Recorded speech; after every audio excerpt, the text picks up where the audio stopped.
What purpose does the gentleman of Tennessee seek recognition?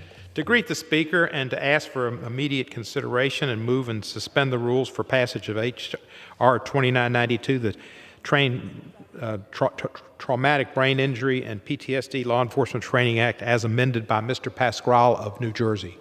The clerk will report the title of the bill. H.R. 2992, a bill to direct the Attorney General to develop crisis intervention training tools for use by first responders related to interacting with persons who have a traumatic brain injury, another form of acquired brain injury, or post-traumatic stress disorder, and for other purposes. Pursuant to the rule, the gentleman from Tennessee, Mr. Cohen, and the gentleman from Oregon, Mr. Bentz, each will control 20 minutes. The chair recognizes the gentleman from Tennessee. Thank you, Mr. Speaker. I ask unanimous consent. All members have 5 legislative days to revise and extend their remarks and include extraneous material on H.R. 2992. Without objection. Yield myself such time as I may consume. The gentleman is recognized. Thank you, Mr. Speaker. 2992 is the TBI and PTSD Law Enforcement Training Act. It's bipartisan legislation to require the Department of Justice to develop crisis intervention training tools for law enforcement agencies so they can better equip officers to respond to individuals with traumatic brain injuries and post-traumatic stress disorder. This is important for the training of law enforcement officials. When I was out of law school, my first job was attorney for the police in Memphis. And for 3.5 years, I taught the police in the training academy. And this was not part of our training, and it should have been, but we weren't before we got woke. And now that we're woke, we should stay woke and teach officers about this problem and have them be able to identify it.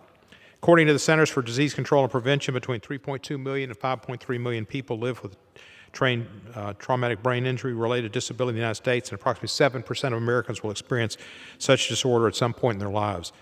These illnesses are especially common among veterans and service members. Despite the prevalence, many law enforcement officers and other first responders are still not adequately trained on how to identify these symptoms, since many symptoms of traumatic brain injury or post-traumatic stress disorder, such as confusion, impaired thinking, or irritability, can be mistaken for intoxication and aggression. Law enforcement can misinterpret the behavior of some people exhibiting those symptoms, and have deadly consequences could follow for the first responders and the people they encounter. This legislation would help ensure that officers are trained to identify those symptoms in order to respond appropriately to crisis calls and to divert individuals toward mental health care and treatment and away from the criminal justice system. Through the Bureau of Justice Assistance, agencies have access to training and resources from police mental health collaboration toolkits. H.R. 2992 would enhance the existing program to include crisis intervention training on recognizing the signs of these illnesses and responding to the individuals in crisis.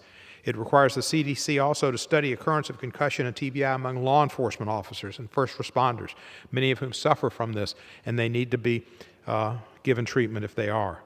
I thank Representative Pasquale, who's the leader of the Law Enforcement Caucus and a strong voice for law enforcement, Mr. Bacon, Ms. Demings, a former law enforcement chief, I believe, and Mr. Rutherford, a sheriff, for their dedication to law enforcement, first responders, and the citizens they serve. This important bipartisan legislation is broadly supported by numerous law enforcement and mental health organizations who would help protect the lives of first responders and the people they encounter. I urge all my colleagues to support this bill, and I reserve the balance of my time.